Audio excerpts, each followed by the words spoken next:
આપણા સમસ્ત દુઃખના એકમાત્ર હેતુ તરીકે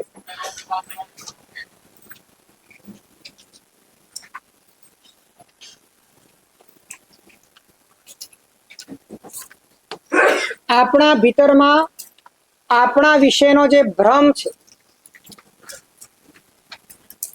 આપણા અનુભવમાં આપણા વિશેની જે વિપરીતતા છે, આપણા સંવેદનમાં આપણા વિશેનો જે વિપર્યાસ છે,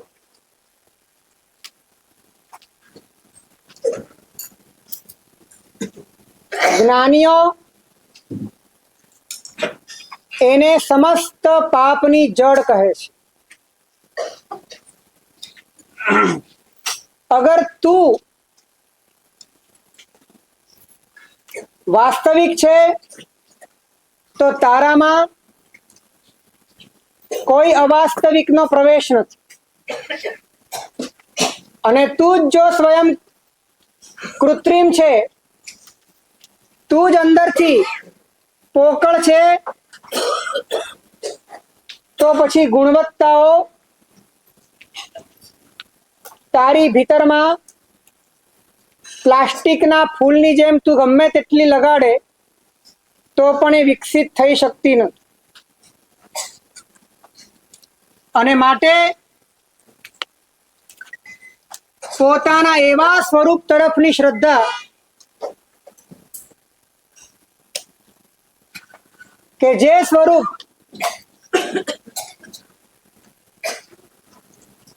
પૂર્ણપણે એક છે,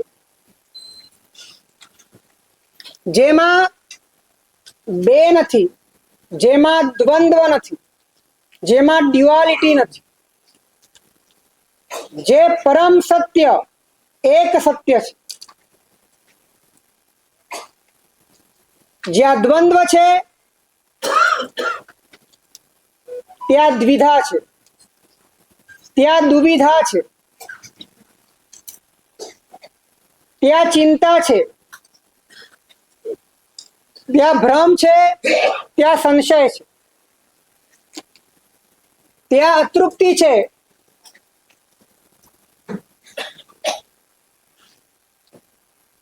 જ્યાં એકત્વ છે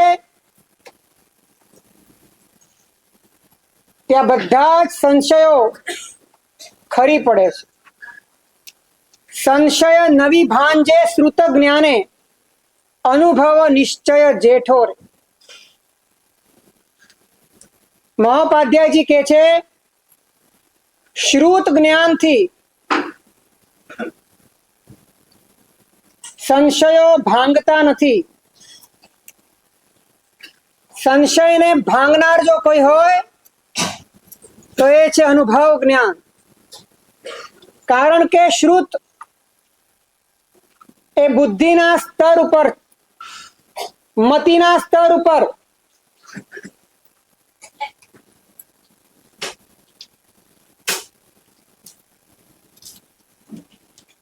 કેવળ વિકલ્પોના સ્તર ઉપર ઊભું થાય છે, અને વિકલ્પોના સ્તર ઉપર ઊભું થયેલું શ્રુત જ્ઞાન એ નિર્વિકલ્પની અનુભૂતિ વિના શ્રુત અજ્ઞાન કહેવાય છે.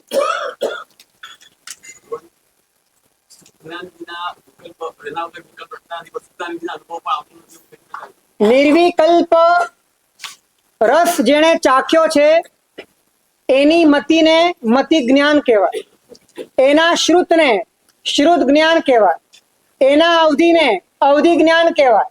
જેને નિર્વિકલ્પ રસ ચાખ્યો નથી, જેને અનુભવ જ્ઞાન પ્રાપ્ત કર્યું નથી, જેને પોતાનું સત્ય સમજાયું નથી, એની પાસે મતિ છે, જ્ઞાનીઓ એને અજ્ઞાન કહે છે. એની પાસે શ્રુત છે, જ્ઞાનીઓ એને અજ્ઞાન કહે છે. એની પાસે કદાચ વિશ્વના દૂર પ્રદેશોમાં રહેલા પૂતગલ દ્રવ્યોને જાણવાની તાકાત છે, જ્ઞાનીઓ એને વિભંગ જ્ઞાન કહે છે. અનુભવ જ્ઞાન મેળવવા માટે મતિ અને શ્રુત જરૂરી તો છે સાહેબ, એવું અનુભવમાં આવે છે. મતિ અને શ્રુત તો જ અનુભવ સુધી પહોંચી શકે. મતિ અને શ્રુત એમના જરૂરી છે જેમની પાસે અનુભવ જ્ઞાન છે, અને માટે પરમાત્માના વચનને આપણે શ્રુત કહીએ છીએ, માટે આગમના વચનને આપણે શ્રુત કહીએ છીએ. જ્યાં સુધી તમારું મિથ્યાત્વ ટળતું નથી ત્યાં સુધી તમને મળેલું જ્ઞાન શ્રુત નથી, પરંતુ જેના તરફથી મળે છે એમના જ્ઞાનને લઈને એને શ્રુત કહેવાય છે. તમારું તો શ્રુત ત્યારે કહેવાશે જ્યારે તમારું મિથ્યાત્વ ટળી જશે. અને આ વાત કર્મગ્રંથોમાં પણ આવે છે કે મિથ્યાત્વીને મળેલું સમ્યક શ્રુત પણ મિથ્યાશ્રુત બની જાય, અને સમ્યક્ત્વીને મળેલું મિથ્યાશ્રુત પણ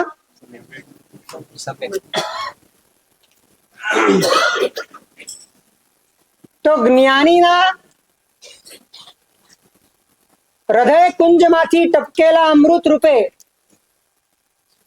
જે શુદ્ધ જ્ઞાન પોતાના ભીતરી અમૃતને પ્રાપ્ત કરવા માટે તમારી હૃદયની ભૂમિમાં ચૂસાય, એ શુદ્ધ જ્ઞાન તમારા ભીતરમાં અનુભવ જ્ઞાન પ્રગટ કરી શકે. પણ એ શુદ્ધ જ્ઞાન માત્ર શબ્દોના સંગ્રહ કરીને, થોથાઓનો ઢગલો ઉભો કરીને કેવળ પંડિત બનવા માટે હોય તો એ શ્રુત પણ અજ્ઞાન બની જાય છે. શાસ્ત્રોમાં વાત આવે છે કે અભવિના દેશનાથી ઘણાથી કેવળ જ્ઞાન થઈ જાય છે, તો એના પાસે અનુભવ નથી છતાં અભવિની દેશનાથી નથી થતા. અભવિના માધ્યમે સર્વજ્ઞ શાસનના પદાર્થો એ ભવ્ય જીવો સુધી પહોંચે છે, અને એમની પાત્રતા અભવ્યના હૃદયને નહીં પણ સર્વજ્ઞના વચનને સ્પર્શી લે છે, માટે એમનું કામ થાય છે. પણ નીકળેલો શબ્દ તો અભવિના મુખમાંથી છે ને, જેના અનુભવ જ નથી. અભવ્ય નિમિત્ત છે, પરંતુ એની પાસે વિનિયોગની શક્તિ નથી, અને વિનિયોગની શક્તિ ન હોવા છતાં જે શિષ્યો તરી જાય છે એનું કારણ શિષ્યોના ઉપાદાનની પાત્રતા છે. એક કામ કરીને જ આવ્યા હતા, થોડુંક જ કામ બાકી હતું, એ શક્તિ લઈને જ આવ્યા હતા, થોડીક યાત્રા બાકી હતી, નિમિત્ત ઋણાનુબંધો પૂરા કરવા માટે એ ક્યાંક જોડાઈ ગયા, પણ એમણે અભવ્યના હૃદયને ન પકડ્યું, એમને તો સર્વજ્ઞના શબ્દોમાં રહેલા રહસ્યને સ્પર્શી લીધું.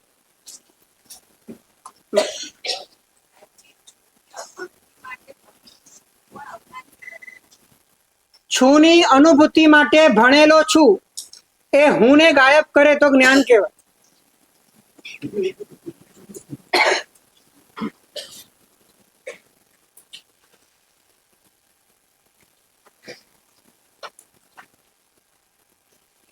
એટલે જેટલું પણ જ્ઞાન મળે એ જ્ઞાન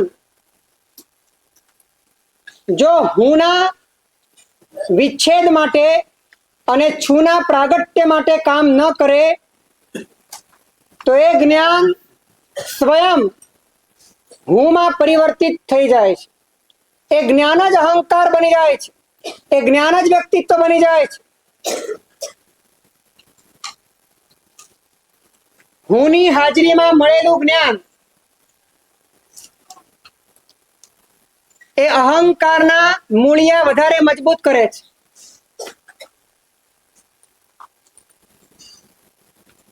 એવી સ્થિતિમાં જ્ઞાન અહંકારનો મિત્ર બની જાય છે. તમે જેટલું જાણો એટલા વ્યક્તિત્વના થર વધતા જાય. એટલે જાણવા માટે નથી જાણવાનું, બનવા માટે નથી જાણવાનું, કઈ પામવા માટે નથી જાણવાનું, અને કઈ કરવા માટે નથી જાણવાનું, ઠરવા માટે અને મરવા માટે જ જાણવાનું છે.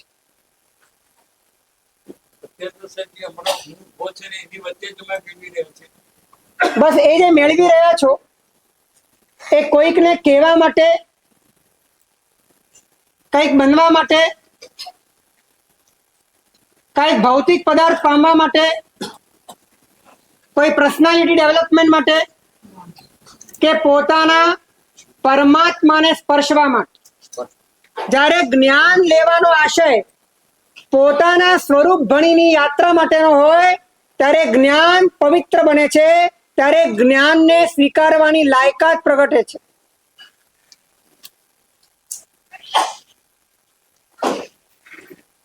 જ્ઞાન જ્યારે અભિવ્યક્તિનું માધ્યમ બની જાય,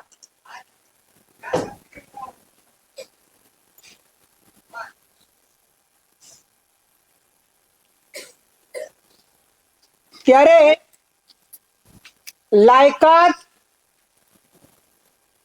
એ છિન્ન ભિન્ન થઈ જાય, પાત્રતામાં તિરાડ પડી જાય.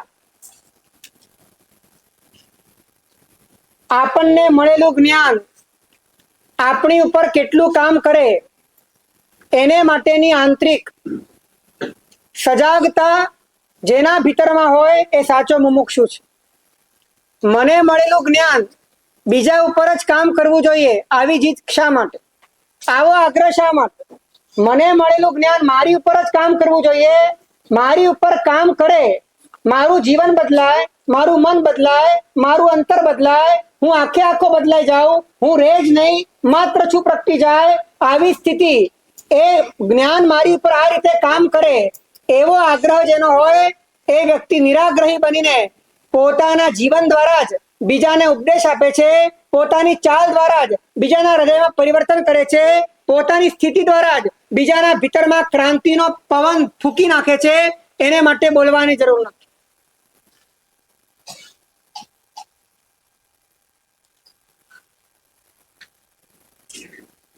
તો પોતાનું સ્વરૂપ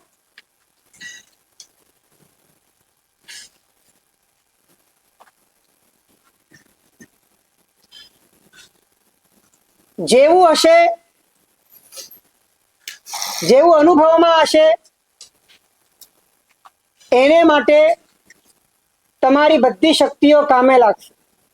એ સ્વયં પરિપૂર્ણ હશે તો તમારી શક્તિઓ પરિપૂર્ણતાના અનુભવમાં રૂપાંતરિત થઈ જશે, અને સ્વયં અપૂર્ણ હશે તો એની પૂર્ણતાને પૂરી કરવા માટે એ દુનિયાના ચોગાનમાં ચારે બાજુ ડાફોળિયા મારશે, ચારે બાજુ ફેલાશે અને કેવળ ભીતરમાં સંક્લેશોના ભૂકંપ સર્જશે, અંદરમાં કશાયોની સુનામી લાવશે, અનેક પ્રકારની હોનારત સર્જશે, કારણ કે અનુભવ અપૂર્ણતાનો છે.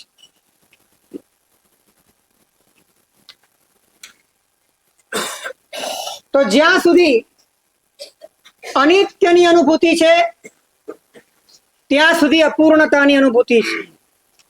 જ્યાં સુધી અનાત્માની અનુભૂતિ છે ત્યાં સુધી અપૂર્ણની અનુભૂતિ છે. જ્યાં સુધી ભિન્નની અનુભૂતિ છે ત્યાં સુધી અપૂર્ણતાની અનુભૂતિ છે. પોતાના નિત્યની અનુભૂતિ એ જ પોતાના પૂર્ણની અનુભૂતિ છે. જ્યાં પોતાના એકત્વની અનુભૂતિ છે ત્યાં જ પોતાની પૂર્ણતાની અનુભૂતિ છે. જ્યાં પોતાની અભિન્નતાની અનુભૂતિ છે ત્યાં જ પોતાની પૂર્ણતાની અનુભૂતિ છે.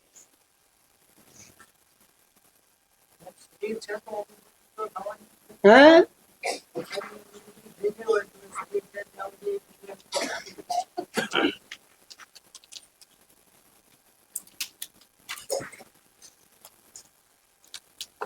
ગઈકાલે આપણે સમજ્યા હતા કે તમારી અનુભૂતિમાં જો ઝાંકીને જુઓ તો ત્યાં શરીર નામની કોઈ ઘટના નથી, શરીર નામની કોઈ વસ્તુ નથી. કેવળ વિકલ્પોના આધારે આ નાટક ચાલે છે. કેવળ કલ્પનાના આધારે આ ચલક ચલાણું ચાલે છે. સેજ તમે જ્યાં છો અને તમે જે છો ત્યાં ઠરીઠામ થઈને અનુભવને ખંગાળી જુઓ, અનુભવને ચકાસી જુઓ. એ અનુભવ સ્વયં મુક્ત છે. કેવળ કલ્પનાઓના આધારે સંસાર ચાલે છે. કેવળ વિકલ્પોના આધારે સંસાર ચાલે.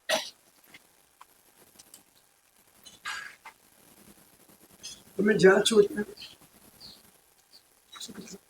તમે જ્યાં છો અને તમે જે છો, અનુભૂતિમાં સેજ ઉતરીને તમે ખંગાળી જુઓ, તમે ચકાસી જુઓ તો તમને ખ્યાલ આવશે ત્યાં કશું જ નથી. કેવળ કલ્પના, કેવળ વિકલ્પ.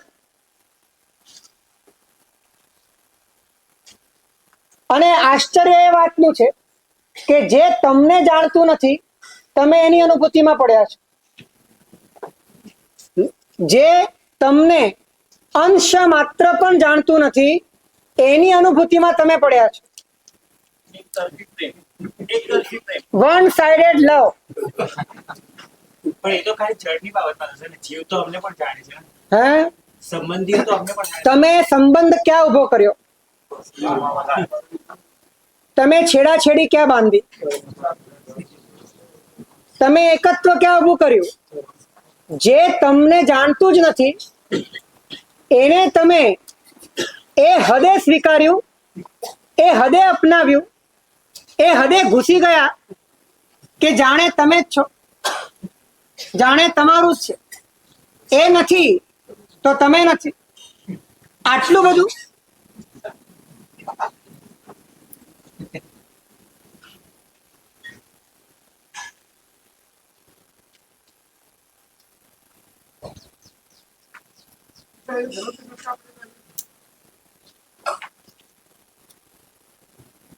શરીર તમને જાણતું નથી અને તમે શરીરના અનુભવમાં પડ્યા પાથર્યા છો. નામ તમને જાણતું નથી અને તમે નામનો વાવટો લઈને ફરી પડ્યા છો. તમારો આકાર, તમારું સંસ્થાન, તમારા હાડકા કોઈ તમને ઓળખતું નથી. ગરજ છે. ગરજ છે. ગરજ કેમ છે? દર્શન જ્યારે એ તમે નથી, એ તમારું નથી, એ તમને ઓળખતું નથી. એ ન હોય તો તમે ન હો એવી કોઈ વાત નથી. તમે તમારા કારણે છો, એ એના કારણે છે. ગરજ છે નહીં. તમારે એને સાચવવું પડે, એને જોવું પડે. ગમે તે બહુમત હોય તો ખરાબ થાય શરીર. હા? ગમે તે બહુમત જીવે તો શરીર તો કોઈ દર્શન જ્ઞાન ચારિત્રની આરાધનામાં આ બધું સહાયક છે. શરીર હોય એનો વાંધો નથી, તમે શરીર હો એનો વાંધો છે. શરીર તમારી પાસે હોય એનો વાંધો નથી, પણ તમે જ શરીર બની જાઓ. તમે એટલા બધા, તમે તમારું આત્મસમર્પણ કરી દીધું અને એ તો પાછું તમને જાણતું નથી. એને તમારી સાથે કોઈ લેવા દેવા નથી. તમારી લાગણીઓ પણ તમને જાણતી નથી, અપરિચિત છે તમારાથી. તમારા વિચાર સુદ્ધા તમને જાણતા નથી. એમાં જ્ઞાન નામનો ગુણ નથી. તમે વિચારોને જાણી શકો છો, વિચાર તમને ક્યાં જાણે છે? આપણે બધા જોડે પરણીને બેઠા તો છૂટા છેડા કરવા હોય. જેની સાથે પરણવું જોઈએ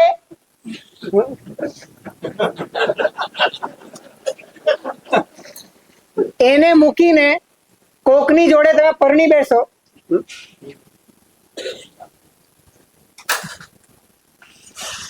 આનંદ ગંજી મહારાજે કહ્યું છે, સુમતી સખી વેગે મનાવો. ચેતના સુમતી નામની સખીને કહે છે કે જલ્દી તમે મનાવો, અમારો પતિ માનતો નથી, કોઈ વેશ્યાના રવાડે ચડી ગયો.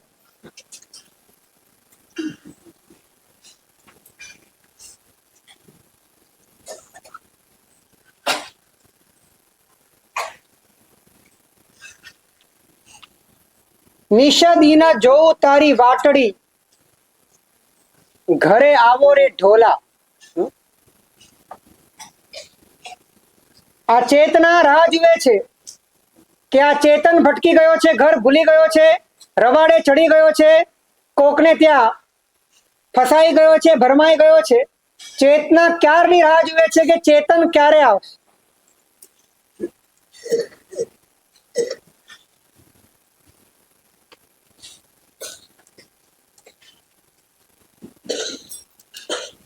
ચેતનને પણ ચેતનાની જરૂર તો પડે. હા, ચેતન અને ચેતના એ બે ક્યારે લાગે છે કે જ્યારે તમે પર સાથે જોડાયા છો. જેવા તમે પરથી છૂટા પડ્યા ત્યારે ચેતન અને ચેતના બંને એક થઈ જાય. ભેદ અભેદમાં પરિવર્તિત થઈ જાય છે.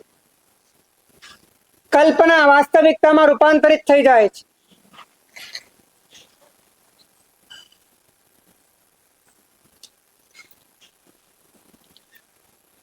તો આપણી વાસ્તવિકતા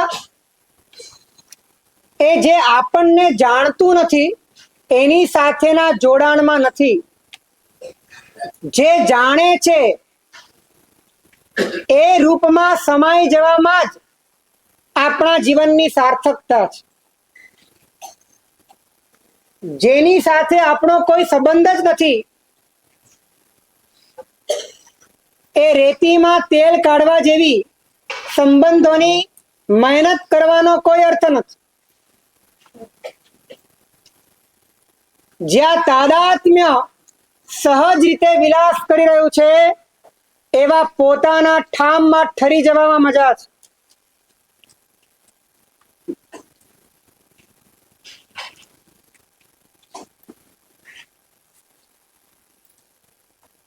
એક વાત તમને પૂછું કે ગયા ભાવમાં પણ તમે ક્યાંક તો હશો કે નહીં?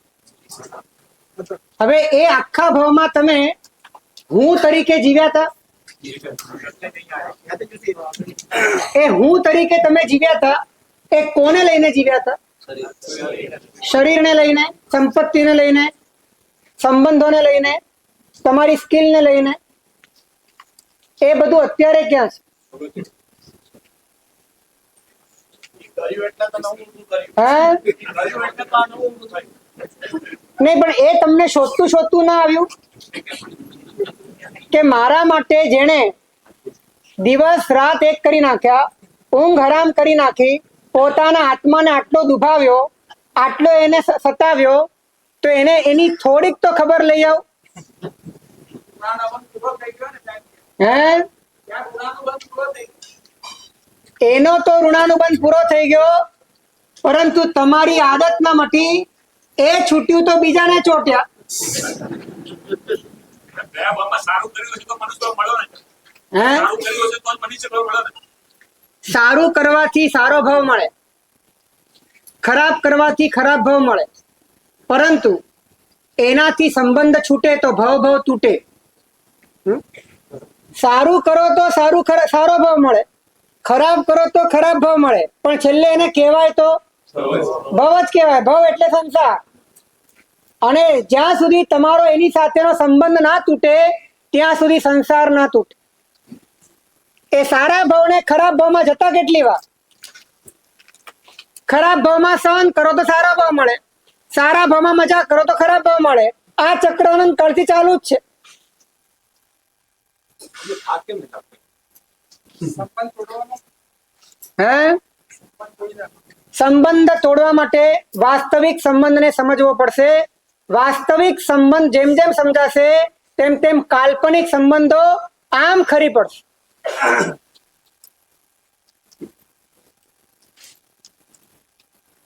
સંયોગથી રચાતા સંબંધ કાલ્પનિક છે, જે સંબંધ સ્વરૂપથી છે એ વાસ્તવિક છે. ભેદથી રચાતા સંબંધ કાલ્પનિક છે, જે અભેદથી છે તે વાસ્તવિક છે.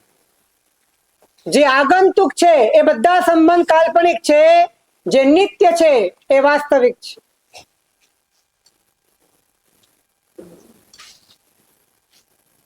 સંબંધ માટે બીજાની જરૂર પડી તો સમજવાનું કે સંબંધ ખોટો છે. જે સંબંધ પોતાનામાં જ સમાઈ ગયેલો હોય એ સંબંધ જ સાચો છે. કોઈ પોતાના લોકો હે નામ તો આપો. એ સંબંધનું નામ તાદાત્મ્ય છે. એ સંબંધનું નામ સ્વરૂપ છે.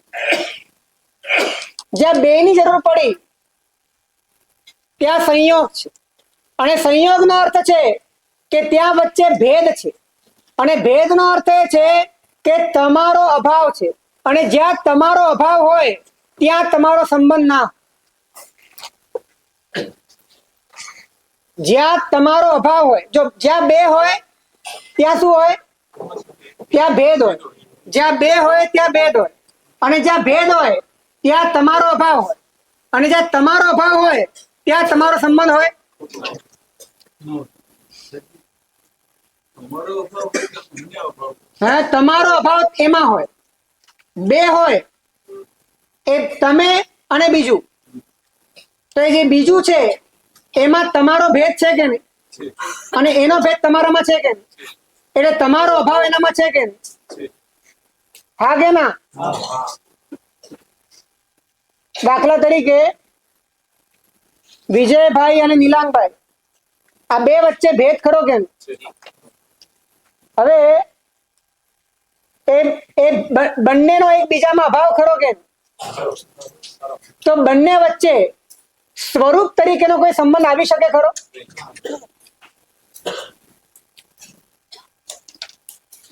તો જેની સાથે ભેદ છે, જેમાં અમારો અભાવ છે, એની સાથે સ્વરૂપ તરીકેનો સંબંધ બાંધ્યો એ જ મિથ્યાત્વ છે.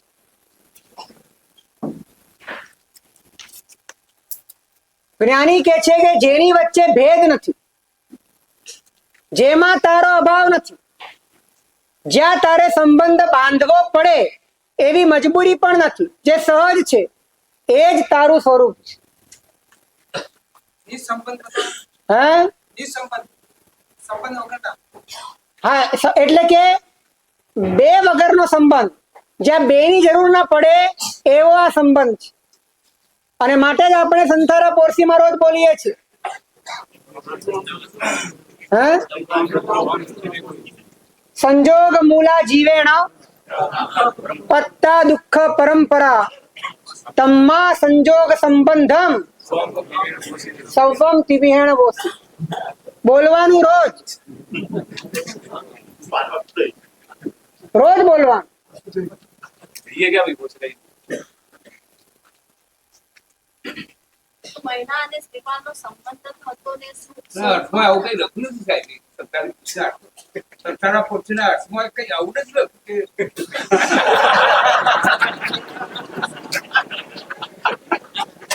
સાચું કહું, તમે અર્થ વાંચ્યા જ નથી, અને વાંચ્યા હશે તો પણ તમે તમારી બુદ્ધિ ચલાવી હશે તો પણ તમે તમારું અર્થઘટન કર્યું હશે. બાકી સાવ ઉઘાડી વાત છે, એકદમ સીધો અર્થ છે. તમ્મા સંજોગ સંબંધમ સૌવમ તિવિહેણ વોસિર્યમ ત્રિવિધે સમસ્ત રીતે કરણ કરાવણ અનુમોદન થી તારે સંયોગ સંબંધનો ત્યાગ કરવા. સાહેબ, ભગવાને બે ધર્મની સ્થાપના કરી, સર્વવીરતી અને દેશવીરતી. તો દેશવીરતીમાં રહેલો શ્રાવક લગ્ન આદિ સંબંધ તો બાંધે જ છે. એક વાત ધ્યાનમાં રાખજો કે જેના ભીતરમાં સમ્યક દ્રષ્ટિ પ્રગટ થઈ ગઈ એ બાહ્યમાં જેટલા પણ સંબંધ બાંધે છે એની દ્રષ્ટિએ માત્ર સંયોગ છે, એની દ્રષ્ટિએ સંબંધ નથી.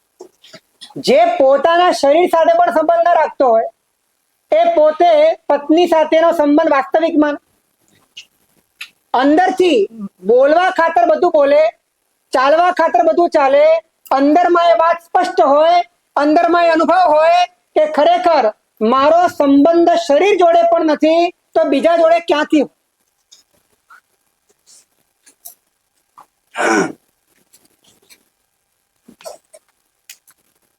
સારા અર્થમાં માયાવી કહેવાય. હે, સારા અર્થમાં માયાવી કહેવાય. સફેદ વસ્તુ.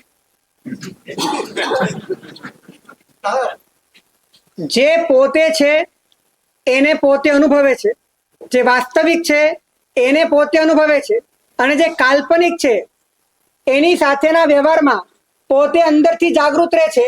દુનિયાની સાથે જેવો વ્યવહાર કરવો પડે એવો ઉદયવશ કરી લે છે એ માયાવી કહેવાય કે જે પોતે છે એને પોતે જાણતો નથી, એને પોતે ઢાંકી દે છે, પોતાની વાસ્તવિકતા ઉપર પોતે પડદો ઢાંકીને પોતે કૃત્રિમ બની જાય છે અને પોતે દુનિયાની સાથે અલગ અલગ પ્રકારની આઈડેન્ટિટીઓ ઉચકીને પોતાનો ચહેરો બનાવીને પોતાના માસ્ક લગાડીને ફરે છે એ માયાવી કહેવાય.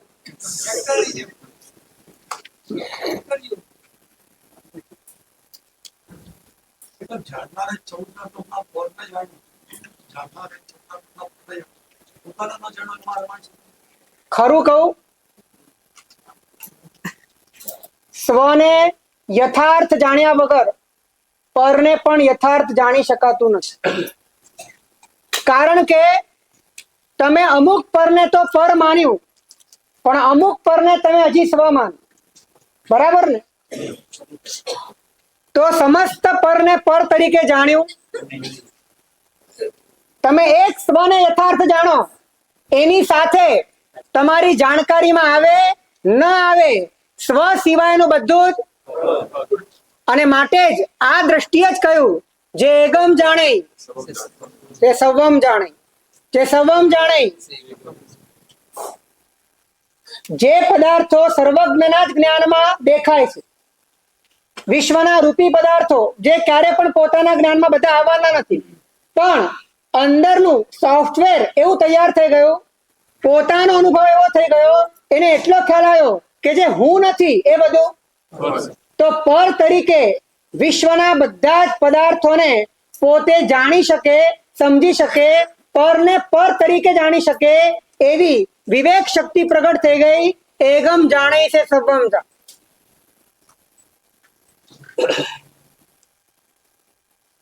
જ્ઞાની કે છે તું પરને એવી રીતે જાણ કે તને સ્વનો બોધ થાય. પરને પર તરીકે જાણ તો તને સ્વનો બોધ થાય. પરને દ્રશ્ય તરીકે જાણ તો દ્રષ્ટાનો બોધ થાય. પરને જ્ઞેય તરીકે જાણ તો જ્ઞાતાનો બોધ થાય. જ્ઞાની કે જ્ઞાનીમાં કોણ આવે? કેવલ જ્ઞાની કે બીજા પણ બધા આવી ગયા? જ્ઞાનનો અનુભવ કરે તે જ્ઞાની અને જ્ઞેયનો અનુભવ કરે તે અજ્ઞાન. અત્યારે મોટા આચાર્યો પણ વ્યાખ્યાન નંબર છે જ્ઞાની આપ કહ્યું અત્યારે એવું છે જ નહીં.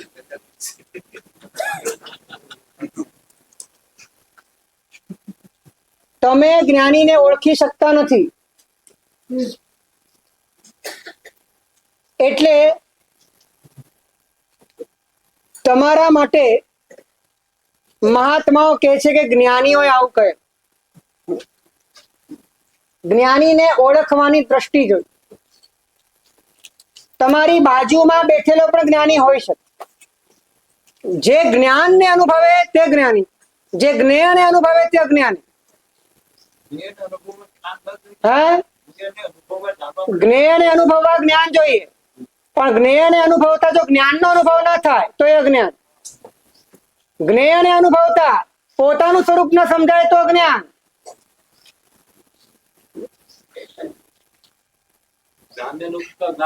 શરીર એ જ્ઞેય છે કે જ્ઞાન છે? હવે શરીરનો અનુભવ કરવામાં અનુભવ કરનારો અનુભવમાં નથી આવી રહ્યો, તો હવે જ્ઞાન કે અજ્ઞાન? જ્ઞાનને પોતાનો અનુભવ થાય તો જ જ્ઞાન કહેવાય, તો જ જ્ઞાની કહેવાય, તો જ સમ્યક દર્શન કહેવાય, નહીં તો કાંઈ. જ્ઞાની જ્ઞેયનો અનુભવ કરે તો જ્ઞાનનો અનુભવ કરે. જ્ઞાની જ્ઞેયનો અનુભવ કરે ત્યારે પણ જ્ઞાનનો અનુભવ કરે. જ્ઞાનનો અનુભવ છોડ્યા વગર જ્ઞેયને જાણે, માટે જ્ઞેયના જ્ઞાનને પણ જ્ઞાન કહેવાય, માટે મતિ જ્ઞાન કહેવાય, માટે શ્રુત જ્ઞાન કહેવાય. જ્ઞાનનો અનુભવ ના કરતો હોય અને જ્ઞેયને જાણે, જ્ઞેયમાં જ જ્ઞાનનો અનુભવ કરતો હોય તો એ જ્ઞાની કે છે એના જ્ઞેયનું જ્ઞાન પણ અજ્ઞાન છે.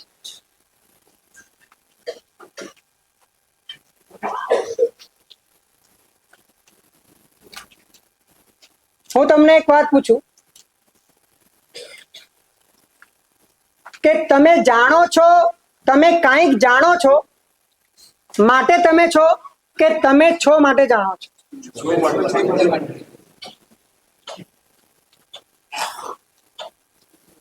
તમારો અનુભવ શું બોલે છે? અમે છીએ માટે.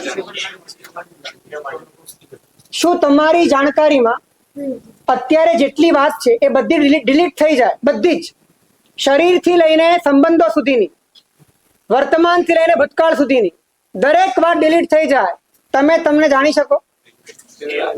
એના પર પણ હે? તમારો અનુભવ એવો છે કે કાંઈક જાણું છું ને માટે હું છું, અને અમારા જેટલું બીજા ઘણાને નથી ખબર, એટલે પછી અમારે એવું માનવું જોઈએ ને કે અમે ઘણું જાણીએ. તમે ઘણું જાણો કે ઓછું જાણો એની સાથે સંબંધ નથી. સંબંધ એ છે કે તમે છો એનો અનુભવ એ જ્ઞેયના આધારે તમને થઈ રહ્યો છે. તમે કાંઈક જાણો છો માટે તમે છો એવો તમને અનુભવ છે, ત્યારે જ્ઞાનીને તો પોતે છે માટે જાણે છે એવો અનુભવ. બે વચ્ચે જમીન આસમાનનો ફરક છે. સમજી લો કે તમે કોમામાં જતા રહો,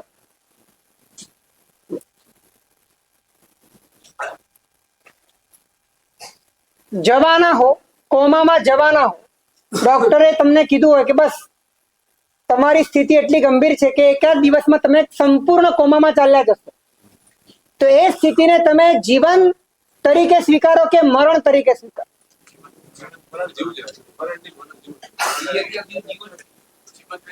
હા, જીવનની તો ત્યાં કોઈ અનુભૂતિ છે નહીં. તમારા માટે જીવન તમે કાંઈક જાણો તો જ છે. જો તમે કાંઈ ના જાણો તો તમારા માટે મોત છે. જ્યારે જ્ઞાનીઓની વાત એ છે એ કાંઈ જાણે કે ના જાણે એ પોતે છે જ, એ છે માટે જાણે છે. એમના હોવાનું બાય પ્રોડક્ટ જાણવું છે, જ્યારે તમારું તો જાણવાના બાય પ્રોડક્ટ રૂપે હોવું છે. જ્ઞાન જો લઈશું નહીં, જ્ઞાન આવશે, ખબર કેવી રીતે પડશે આ વસ્તુ? જ્ઞાન લેવું કેમ પડે છે, જ્ઞાન બહારથી કેમ લેવું પડે છે, એ વ્યવસ્થા માટે લેવું પડે એ જુદી વાત છે. તમને તો અવસ્થા માટે લેવું પડે છે, તમને તો તમારી આઈડેન્ટિટી માટે લેવું પડે છે, તમને તો તમારા કર્તૃત્વ માટે અને વ્યક્તિત્વ માટે લેવું પડે છે. એના આધારે તમને લાગે છે કે હું કાંઈક પંચકથી ભેદ કરવા માટે તમારે જ્ઞાન તો નથી, તો તમે પછી આ પ્રોસેસ થઈ જાય. જ્ઞાન લો એનો વાંધો નથી, પણ લેવાતું જ્ઞાન એ સ્વરૂપ નથી, શાશ્વત જ્ઞાન એ સ્વરૂપ છે. અને લેવાતું જ્ઞાન પણ શાશ્વત જ્ઞાનની સમજ આપે અને શાશ્વત જ્ઞાનમાં દ્રષ્ટિ પહોંચે એ માટે જ છે.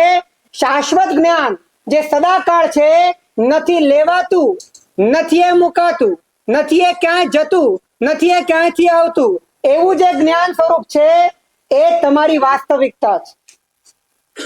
હું તમને પૂછું કે તમે કોઈક વસ્તુ ક્યારેક નહોતા જાણતા ને પછી તમે જાણતા થયા, આવું તમારા જીવનનો ક્રમ છે. પણ તમારા જીવનની એવી કોઈ ક્ષણ છે કે જ્યારે તમે કાંઈ જાણતા જ નહોતા? હા, કોણે કીધું નહોતા જાણતા? તમે ગર્ભમાં હતા ત્યારે પણ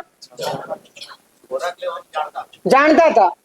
હવે તમે શું જાણતા હતા એને ગૌણ કરી દો, પણ તમે જાણતા હતા એનો અર્થ એ છે કે જાણવાનો સ્વભાવ એ તો શાશ્વત છે.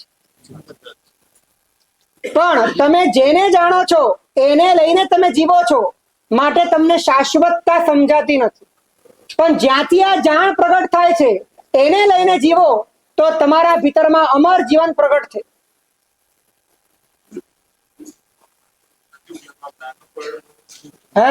જ્ઞાનનો પડનો ઉકેલાતો નથી. કારણ કે અમને તો એવું લાગે છે કે જ્ઞાન એ જ પ્રોસેસ છે ઊંઘને કાઢવાની કે પંચકને ભેદવાની. એટલે અમે તો અત્યારે જેટલું પડે એટલું જ્ઞાન વધારે લેતા જઈએ. જો એક જ્ઞાન એ છે જે પરામર્શ રૂપ છે, જે આદાન પ્રદાન રૂપ છે, જે ઇન્દ્રિયોથી અને મનથી નિમિત્તોના માધ્યમે તમારા ભીતરમાં પ્રગટ થાય છે. પણ આ જે જ્ઞાન છે એ જ્ઞાન નિત્ય છે કે અનિત્ય છે?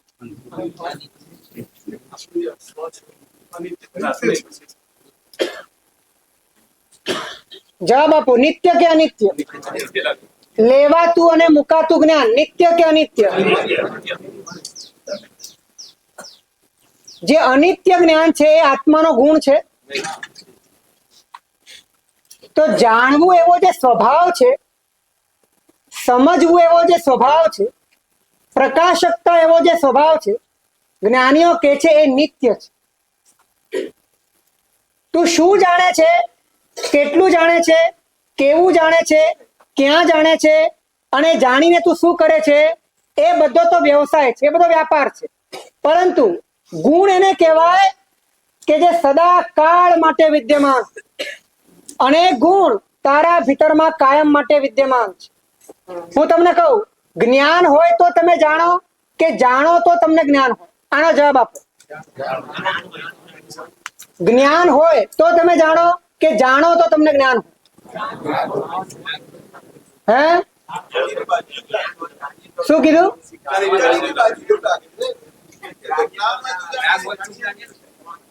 નહીં, એટલે તમે જે વ્યાપાર અને વ્યવસાય વાળું, જે ઇન્દ્રિયો અને મન વાળું, લેવાતું અને મુકાતું જે જ્ઞાન છે, એ તમારામાં જ્ઞાન હોય તો તમે આ કરી શકો કે આ કરો તો તમારામાં જ્ઞાન?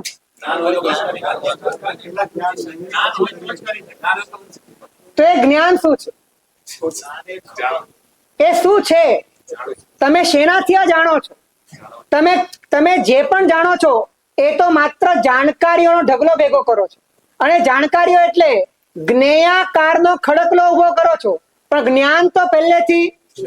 હા, હોશિયારી હોય તો જણાય વસ્તુ શું છે? હે, હોશિયારી હોય તો જાણીએ એ વસ્તુ શું છે? એટલે કે જ્ઞેયને જાણવા માટે મતિ જ્ઞાનનો કે શ્રુત જ્ઞાનનો ક્ષયોક્ષમ તમારો વધારે હોય તો તમે વધારે જ્ઞેયને જાણો, ક્ષયોક્ષમ ઓછો હોય તો ઓછા જ્ઞેયને જાણો.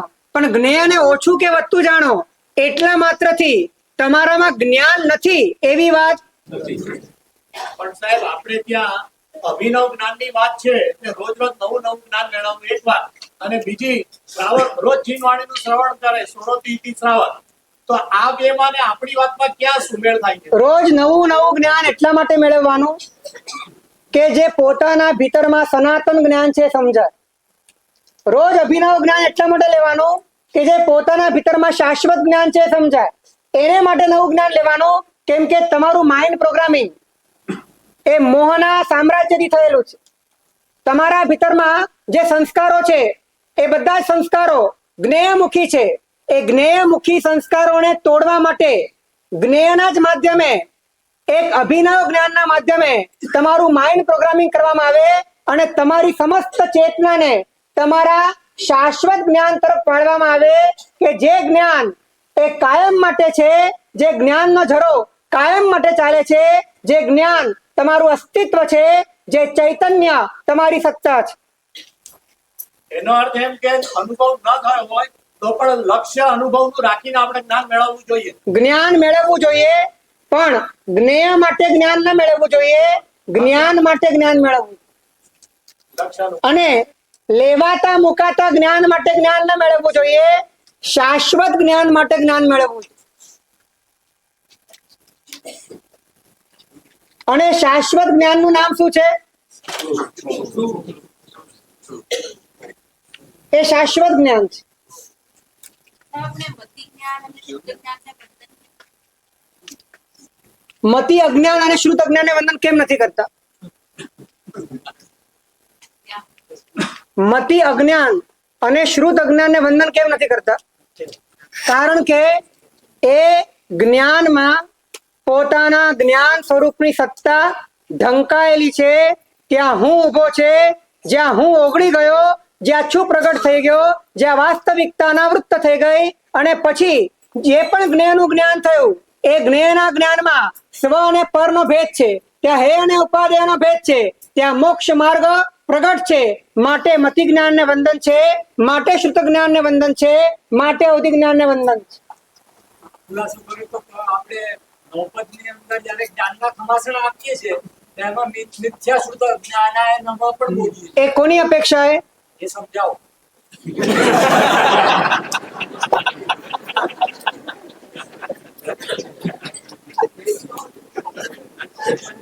મિથ્યાશ્રુત જ્ઞાનાય નમઃ.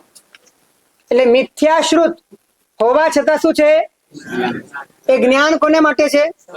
આ મિથ્યાશ્રુત હોય તો અજ્ઞાન શબ્દ વાપરવો જોઈએ, પણ મિથ્યાશ્રુત પછી શું વાપર્યું?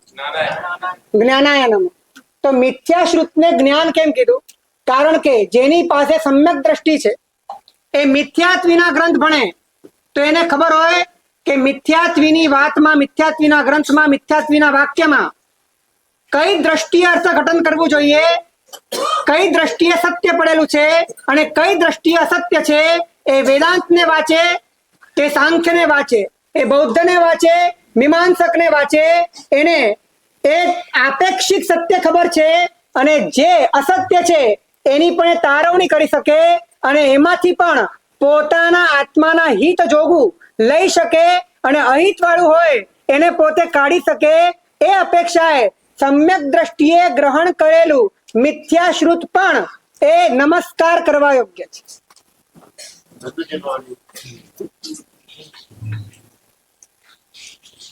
એનો ત્યાગ કરી શકે વાતે છે. એ ત્યાગ પણ કરી શકે અને એનો ઉપયોગ પણ કરી શકે. કારણ કે જેટલા પણ મિથ્યા દર્શન છે એ બધા જ પરમાત્માના વાંગ્મયમાંથી નીકળેલા છે. એ દરેકમાં સમ્યક્ત્વનો સામાન્ય અંશ રહેલો છે. એ અંશને પકડતા પણ આવડે અને અન્ય અંશને છોડતા પણ આવડે. આવી હંસ જેવી દ્રષ્ટિ એ સમ્યક દ્રષ્ટિ પાસે હોય માટે એને મળેલું મિથ્યાશ્રુત પણ વંદન કરવા યોગ્ય છે.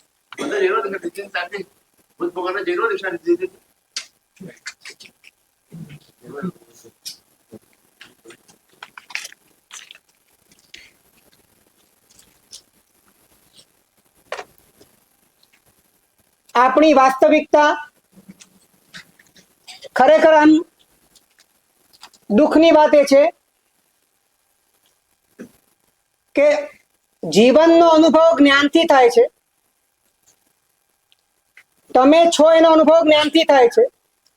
તમે શરીર છો એનો અનુભવ પણ જ્ઞાનથી થાય છે. તમે મન છો એનો અનુભવ પણ જ્ઞાનથી થાય છે. તમે લાગણી છો એનો અનુભવ પણ જ્ઞાનથી જ થઈ રહ્યો છે. તમે જે પણ છો એનો અનુભવ તમને જ્ઞાનથી જ થઈ રહ્યો છે. તો પણ તમને જ્ઞાનનો જ અનુભવ નથી થયો.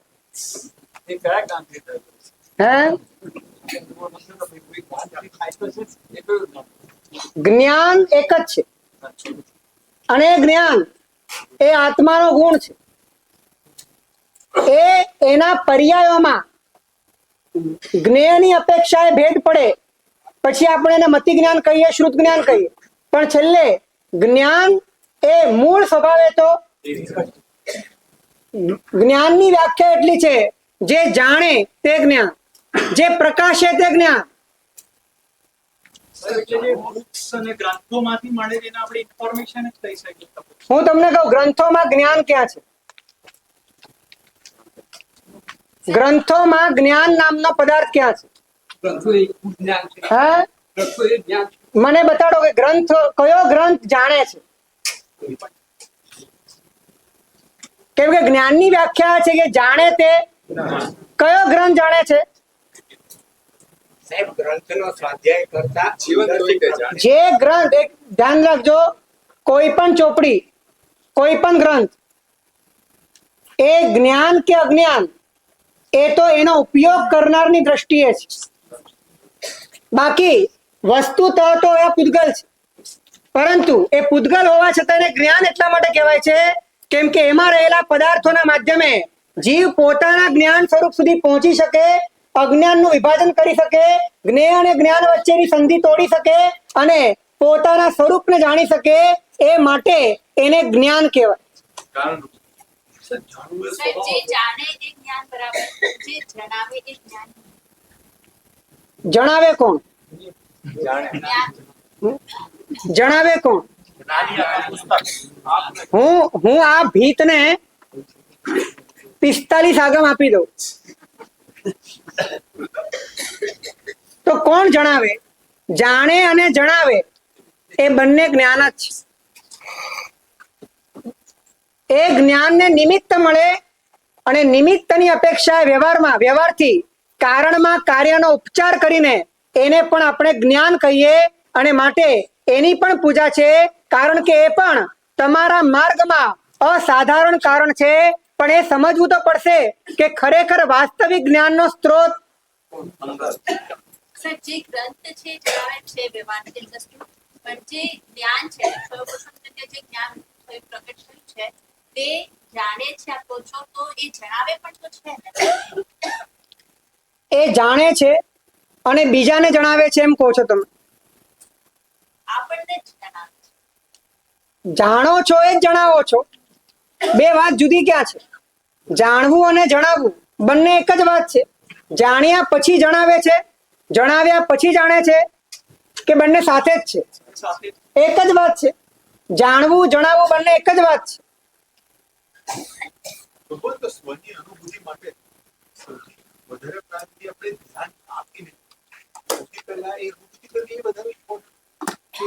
જ્ઞાન એક વાત સમજી લો, અનુભૂતિ એટલે જ્ઞેય સાથેની તમારી જે પણ પકડો છે, જે પણ તમારી સંધિઓ છે, જે પણ તમારી ગ્રંથિઓ છે, જે પણ એકત્વ છે, જે પણ આસક્તિઓ છે, એ ઢીલી પડે, શિથિલ પડે, એ તૂટે અને તમને એના કારણે જ્ઞાનનું યથાર્થ સ્વરૂપ અનુભવવામાં આવે, પોતાનું યથાર્થ સ્વરૂપ અનુભવવામાં આવે, એ અનુભૂતિ છે.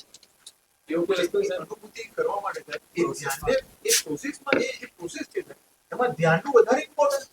ધ્યાનનું પણ ઇમ્પોર્ટન્ટ છે, જ્ઞાનનું પણ ઇમ્પોર્ટન્ટ છે, વૈરાગ્યનું પણ ઇમ્પોર્ટન્ટ છે, ભક્તિનું પણ ઇમ્પોર્ટન્ટ છે. વધારે પ્રગટ થઈ ગયા. હે જેવી તમારી ભૂમિકા એવું પ્રાધાન્ય. અને આ બધું ભેગા મળીને કરવાનું એટલું જ છે, પરથી છૂટવાનું છે અને સ્વમાં સમાઈ જવાનું. જીની કોઈ રીત નથી. હું ને તોડવાનો છે અને છુમાં સમાઈ જવાનું. બેને છૂટા આના સિવાય બીજું કોઈ કામ નથી. બેને છૂટા હેડ આપે કોઈ નાને જાણી શકે એવી રીત. પૂદગલ અનુભવ ત્યાગ થીરે કરવી જસુ પ્રતીત. પૂદગલનો અનુભવ છોડ્યા વિના પોતાનો અનુભવ થાય એવી કોઈ શક્યતા નથી.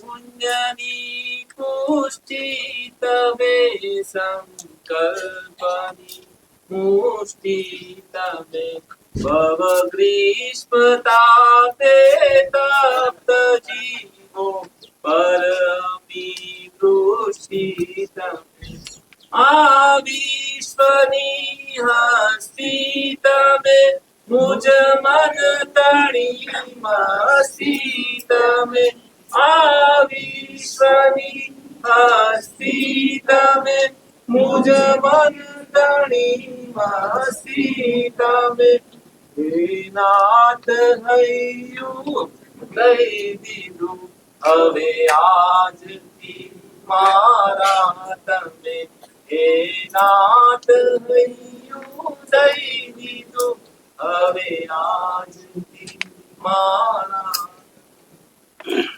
ભગવતની ચંચળતાના કારણે તમે ધ્યાન નથી કરી શકતા કે ધ્યાનમાં તમે મનની ચંચળતાના લીધે તમે એ અનુભૂતિ નથી કરી શકતા, તો એનો બીજો રસ્તો જ્ઞાનથી બીજો રસ્તો જ્ઞાનથી બીજો રસ્તો એ જ રસ્તો. જ્ઞાન તમને દિશા આપે છે, ધ્યાન તમને એકાગ્રતા આપે છે. દિશા મળ્યા વગર એકાગ્ર થઈ શકાતું. અને દિશા શું આપે છે? સ્વ અને પરના વિભાજનની દિશા આપે છે. હેય અને ઉપાદેયના વિભાજનની દિશા આપે છે. યોગ્ય અને અયોગ્યના વિભાજનની દિશા આપે છે. હિત અને અહિતના વિભાજનની દિશા આપે છે. જ્ઞાનનું કામ દિશા આપવાનું. વ્યાપાર સર્વશાસ્ત્રાણામ દિક પ્રદર્શનમેવ. અને દિશા તમને આપી દીધી અને પછી તમારા ચિત્તને એ દિશા પ્રમાણે એકાગ્ર કરવું, એનું નામ ધ્યાન છે. તમને જ્ઞાને કહી દીધું, તમને શ્રુત જ્ઞાનના બળે સમજાઈ ગયું કે તમે જેને જાણો એ જ્ઞેય છે અને જે જાણે છે તે. તો હવે જ્ઞાન, હવે મન, હવે બુદ્ધિ, એને ભેદ કરવાનો પ્રયાસ કરવાનો છે કે જેને જાણે એ હું નથી ત્યાંથી હુંને કાઢતા જાઓ, હુંને ત્યાંથી વિખેરતા જાઓ, હુંને ત્યાંથી છોડતા જાઓ, હુંનું ત્યાંથી વિસર્જન કરતા જાઓ, રિજેક્શન કરતા જાઓ, તો છેલ્લે જે જાણે છે, પ્રયાસ વિના જાણે છે, પ્રયોગ વિના જાણે છે, એ કોઈ પણ જાતના કુતૂહલ વિના જાણે છે, રાગ વિના જાણે છે, દ્વેષ વિના જાણે છે, રાગને પણ જાણે છે, દ્વેષને પણ જાણે છે, ભીતરમાં ઉઠનારી દરેક વાતને જાણે છે. માત્ર જાણવું, પ્રકાશવું એનો સ્વભાવ છે. એવું જે અસ્તિત્વ છે એ જ હું છું. આવો જ્યારે પોતાને બોધ થાય ત્યારે ધ્યાન એ પોતાની ફલશ્રુતિ રૂપે ભીતરમાં સમાપત્તિ પેદા કરે, ભીતરમાં અનુભૂતિ પેદા કરે, અને ત્યારે સમ્યક દર્શન થાય. જ્ઞાનથી ધ્યાન આવે, ધ્યાનથી અનુભૂતિ આવે. ધ્યાન એટલે એક જ ઠેકાને બેસીને કરવું એવું જરૂરી નથી સાહેબ. તમે દોડતા હો ત્યારે પણ ધ્યાન થઈ શકે. ध्यान में इसका अनुभव कैसा होगा? हाँ? अनुभव मतलब कि यही ज्ञान है, इसका अनुभव कैसा? ધ્યાન કા અર્થ હે, ધ્યાનનો અર્થ છે જેમાં સ્વ પરના ભેદનો વિમર્શ થાય અને સ્વ પ્રત્યે તમારી સ્થિતિ એકાગ્ર બને, એનું નામ ધ્યાન. नहीं, उसमें ज्ञान का अनुभव कैसा होगा? હે ध्यान में ज्ञान कैसा अनुभव होगा? જ્ઞાન જે જ્ઞેયમાં ચોંટેલું છે તે જ્ઞેય સાથેનું ભેદ થતો જાય, તેમ તેમ જ્ઞાન નિર્મળ થતું જાય, અને જેમ જેમ નિર્મળ થતું જાય તેમ તેમ જ્ઞાન પોતાનો અનુભવ કરી શકે એવી યોગ્યતા પ્રગટ થતી જાય. જ્ઞાન વિનાનું ધ્યાન એ ઉપાધિ જ્ઞાન વિનાનું ધ્યાન એ એવું હોય કે પછી આંખ બંધ કરીને બેસે અને પછી એને લાલ લીલું દેખાય. ધ્યાનમાં કરવાનું શું એ ખબર જ ના. સાહેબ આપને મોજૂદ આપે કે કઈ નહીં કરવાનું. એ કાંઈ નહીં કરવાનું એ જ્યારે સમજાય, એ જ્યારે છૂના સ્તરે સમજાય, એ જ્યારે અસ્તિત્વના સ્તરે સમજાય ત્યારે ધ્યાન આમ પ્રગટ થઈ. સાહેબ શીખવાડો નહીં. તો શું ચાલે છે હમણાં? એ જ વાત ચાલે છે, એ જ સમજી રહ્યા છીએ, એનો જ પ્રયાસ ચાલુ છે. તમારી રુચિની આંતરિક રિસેપ્ટિવિટી કેટલી છે એના આધાર ઉપર નક્કી થશે કે અહીંથી અપાયેલું એ તમારામાં વવાય છે કે વેડફાય છે. સાહેબ સમાપatti અને અનુભૂતિ બે એક જ છે. એક જ છે. જ્ઞાનથી ધ્યાન, જ્ઞાન એ પહેલા જ્ઞાન પહેલા, પણ જ્ઞાન પછી તરત ધ્યાન. એટલે જ્ઞાન પહેલા તમે જ્ઞાન મેળવી લો કેટલાક વર્ષ અને પછી તમે ધ્યાન કરો એવું નહીં. આજે જ્ઞાન મેળવ્યું, આજે જ ધ્યાન. સૂત્ર પોરસી પછી અર્થ પોરસી છે, ધ્યાન પોરસી તો છે. અર્થ પોરસીનો અર્થ ધ્યાન છે. પડમે પોરીસી સજ્જાએ, બીએ જાણમ જીયાએ. પહેલી પોરસી સ્વાધ્યાયની, બીજી પોરસી ધ્યાન. જ્ઞાનથી જ ધ્યાન જ્ઞાન દિશા આપે, ધ્યાન એકાગ્રતા, અને એ એકાગ્રતા અનુભૂતિ આપે. જ્ઞાન લીધા પછી હાલતા ચાલતા ઉઠતા બેસતા પણ અમારે ધ્યાન છે કરવાનું. કરવાનું કઈ રીતે કરવાનું? કઈ રીતે એટલે કે તમને આટલા દિવસમાં ઘણા બધા પ્રયોગો શીખવાડ્યા છે, અને બધા પ્રયોગો એવા છે કે તમે હાલતા ચાલતા કરી શકો. જેમ કે રિજેક્શનની વાત મેં કરી, દ્રશ્ય અને દ્રષ્ટાની વાત કરી. જે તમને દેખાય, જે તમને સમજાય, જે પોતે જ અનુભવ કરનાર નથી, જેનામાં જ્ઞાન નથી, એ હું નથી, એવું રિજેક્શન કરી નાખો તો આ હાલતા ચાલતા થાય કે ના આ એક ઉપયોગ જતો રહે છે. હે? એ ઉપયોગ રાખવો કે ન રાખવો એની સ્વતંત્રતા કોની? એ તમારી છે. એ માટે તમને કોઈ બાધ્ય કરતું નથી. વિસ્મરણ થઈ જાય છે. આપ વિસ્મરણ થાય પ્રયત્ન પણ કરીએ પણ તો સ્મરણ કરવા માટે ધંધાના કામ રહી જાય તો નોટ રાખો છો, એને માટે રિમાઇન્ડર રાખો છો. હું તમને વાત કરું, અમેરિકામાં રહેલો એક છોકરો, ઉંમર હશે એની 23 વર્ષની, 24 વર્ષની, અને ત્યાંના કોઈક પાદરી સાથે વાત કર્યા પછી એને ખ્યાલ આવ્યો કે મારે આપણા ધર્મ વિશે જાણવું જોઈએ, અને એને જોગાનું જોગ પ્રવચનોના પદાર્થો મળ્યા ત્યાં, અને એ પદાર્થો મળ્યા પછી એને એટલી મહેનત કરી, જે પદાર્થ આજે સાંભળે તો એ પદાર્થ આજે અનુભવમાં આવવો જ જોઈએ, એ કાલે નહીં આજે જ અનુભવમાં આવવો જોઈએ. તે પોતાના બાથરૂમ ઉપર અમેરિકામાં એકલા ફ્લેટમાં રહેવાનું. અમેરિકા ભોગ વિલાસની ભૂમિ, પણ વ્યક્તિમાં જ્યારે રુચિ પ્રગટ થાય, વ્યક્તિ જ્યારે અંદરથી બદલાઈ જાય, એનામાં ક્રાંતિનો શંખનાદ ફૂંકાઈ જાય, એ દરેક જગ્યાએ આજના અભ્યાસના સ્ટીકર ચોંટાડી દે કે મને એક પણ ક્ષણ વિસરાવું ના જોઈએ, મારા ભીતરમાં પ્રયોગ ચાલતો જ રહેવો છે. અને આવો લગભગ એને 1 વર્ષ સુધી રોજ સાંભળવાનું, રોજ પ્રયોગ કરવાનો, રોજ વાંચવાનું, રોજ પ્રયોગ કરવાનો. અને એમ કરતા કરતા કરતા કોઈ સાધુ મહાત્માનો પરિચય નહીં, માત્ર શબ્દનો પરિચય, માત્ર પદાર્થનો પરિચય. અને ત્યાં બેઠા બેઠા એ વ્યક્તિના ભીતરમાં પરમાત્મા 16 કળાએ ખુલી ગયો. ત્યાં બેઠા બેઠા સમ્યક દર્શનની સ્પર્શના એને થઈ.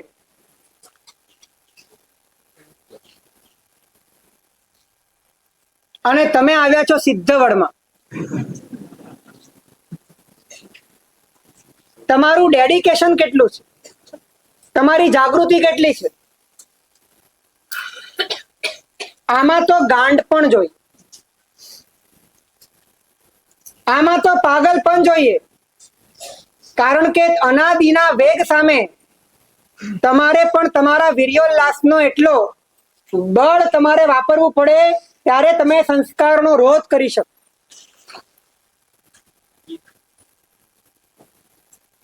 જ્યારે સાંભળીએ ત્યારે ગમે, અને પછી જો એ અંદરમાં જાગતું ન રહે, જીવતું ન રહે, ધબકતું ન રહે, અંદરમાં એ કામ ન કરે, અંદરમાં એ ખુલ્યા ન કરે, ખીલ્યા ન કરે, તો આપણી રુચિમાં જ પ્રશ્ન છે. સહેજ પણ કરીએ છીએ, એકાદ ટુકડો બેસી ત્યારે પ્રયોગ નક્કી કરી બેસી કે આ પ્રયોગને ધ્યાનમાં રાખવાનો છે, પણ વચ્ચે ક્યારેક ગાડી ગાયબ થઈ જાય, પછી કર્યા પછી ખબર પડે કે આ પ્રયોગ રહી ગયો. જેટલી રુચિ વધારે હશે તેમ તેમ વચ્ચેનો જે મિસિંગ સ્પેસ છે એ ધીરે ધીરે ધીરે ઓછો થતો જશે, અને એક દિવસ અખંડ જાગૃતિ આવી જશે.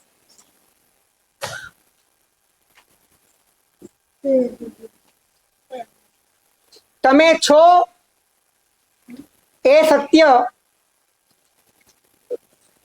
એના પોતાના શુદ્ધ સ્વરૂપમાં જ્યારે તમને સમજાશે, ત્યારે તમે પરમાત્મા છો એ તમને સમજાશે. તમે છો એ સત્ય જ્યારે નિત્ય સ્વરૂપે તમને સમજાશે, ત્યારે તમે સિદ્ધ સ્વરૂપ છો એ વાત તમને સમજાશે.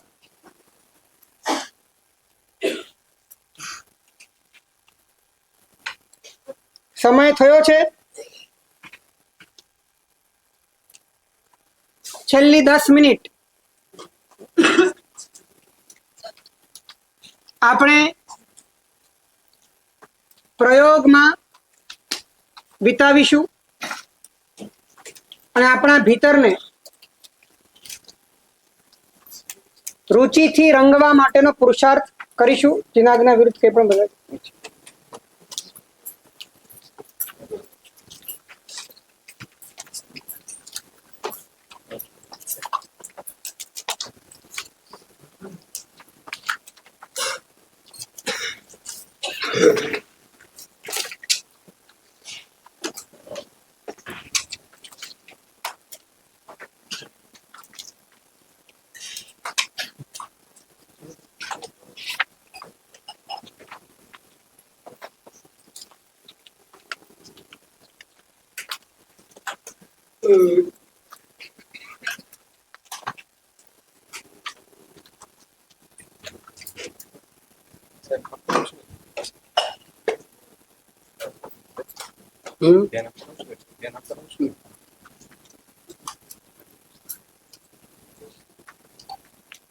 સ્વસ્થ આસન,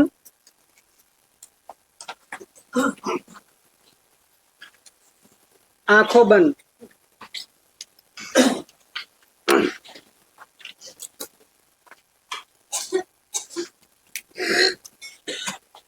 બંધ આંખે પૂછાયેલા પ્રશ્નનો હા કે નામાં જવાબ આપવાનો છે અને એને સંવેદનના સ્તરે અનુભવતા અનુભવતા આગળ વધવાનું છે.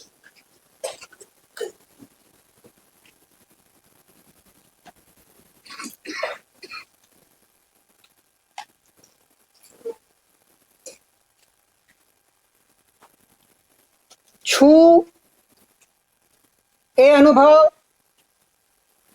અત્યારે મને થઈ રહ્યો છે કે નથી થઈ રહ્યો? હું છું આ અનુભવ અત્યારે મને થઈ રહ્યો છે કે નથી થઈ રહ્યો?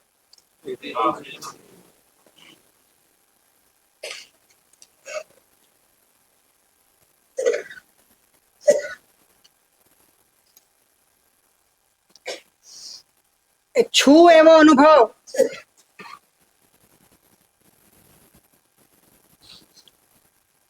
એ સતત છે કે અસતત છે?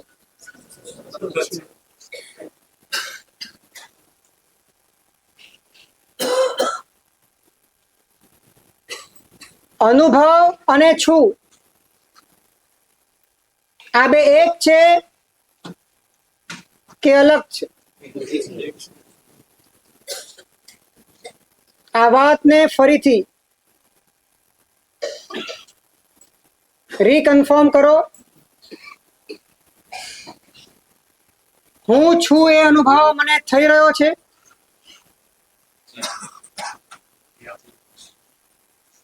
હું છું એ અનુભવ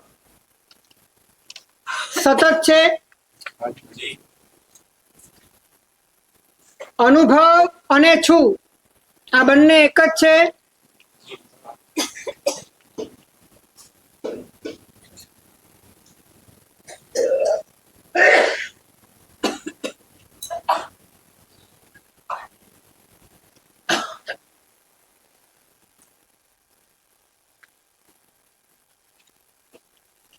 છુનો જે અનુભવ છે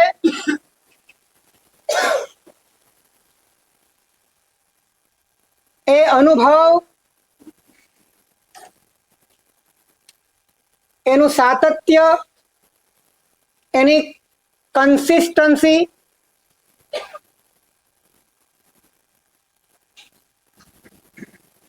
એ શરીરના કારણે છે કે સ્વયં છે?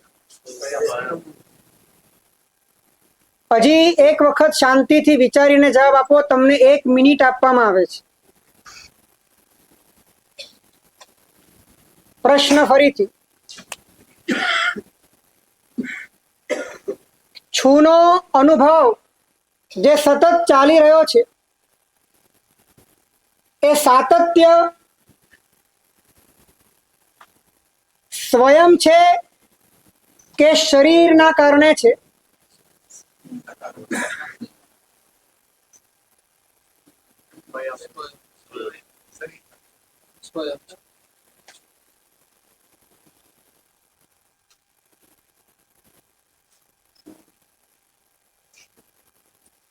શું એ સાતત્યના અનુભવમાં, એ છુના અનુભવમાં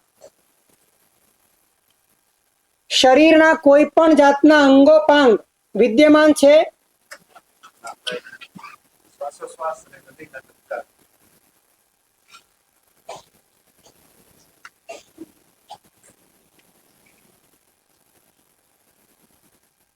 હા કે ના?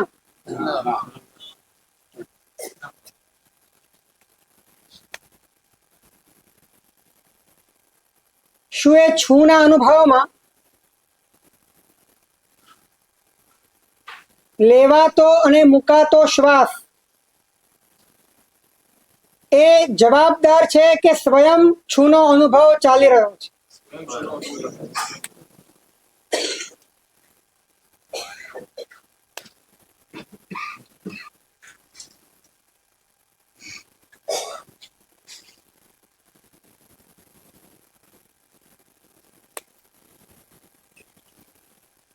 શું કોઈક વિચારના બળથી આ અનુભવ સતત ચાલી રહ્યો છે કે એનું સાતત્ય સ્વયં છે?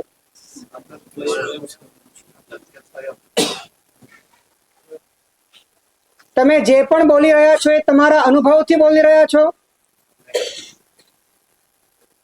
કે સંસ્કારથી?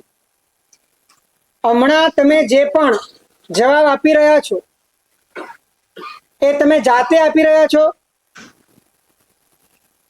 જાણકારી જાતે આપી.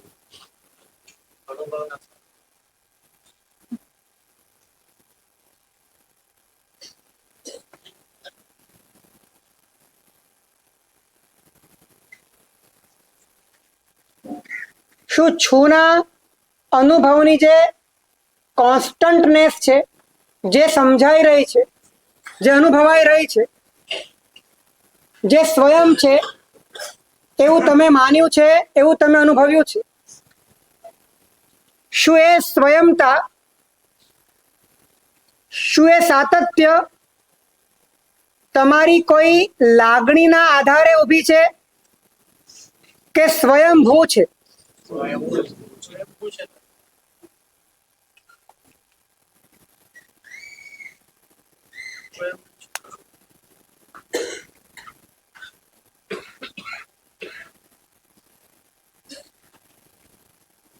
શું આ કન્સિસ્ટન્સી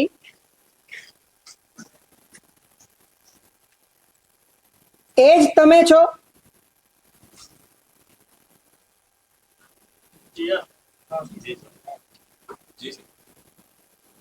શું એના સિવાયનું બધું જ ન હોય તો તમે ન હોય એવું બની શકે?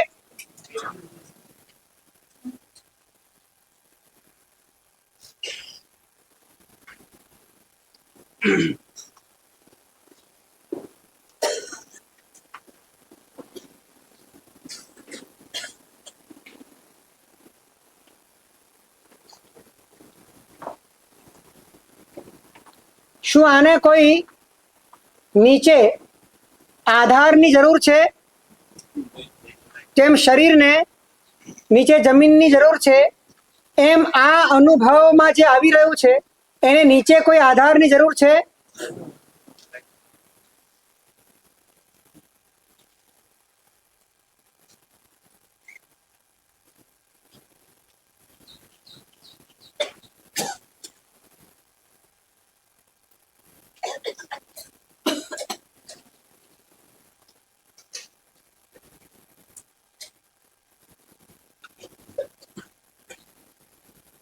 અર્થાત તમારા અનુભવથી તમને એ વાત સમજાય કે છુનો અનુભવ સતત છે,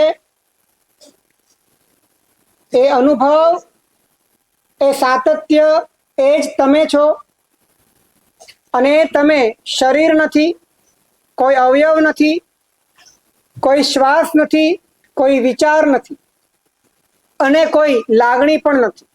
અને આ બધું જ ન હોય તો પણ તમે છો એવો તમારો અનુભવ બોલી રહ્યો છે. આ અનુભવમાં 1 મિનિટ રહીએ.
તમે ધ્યાન આપો યા ન આપો, આ અનુભવ અખંડ દીપકની જેમ સતત તમારા ભીતરમાં અવિરત વિદ્યમાન છે.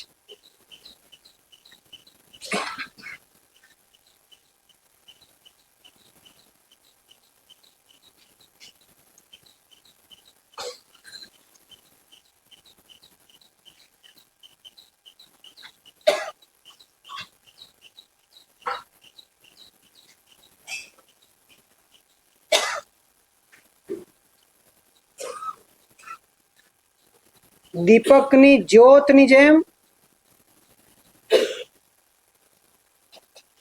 ખૂબ સંભાળીને આ અનુભવને જીવતા આપણે સમસ્ત પ્રવૃત્તિઓમાં રહીએ.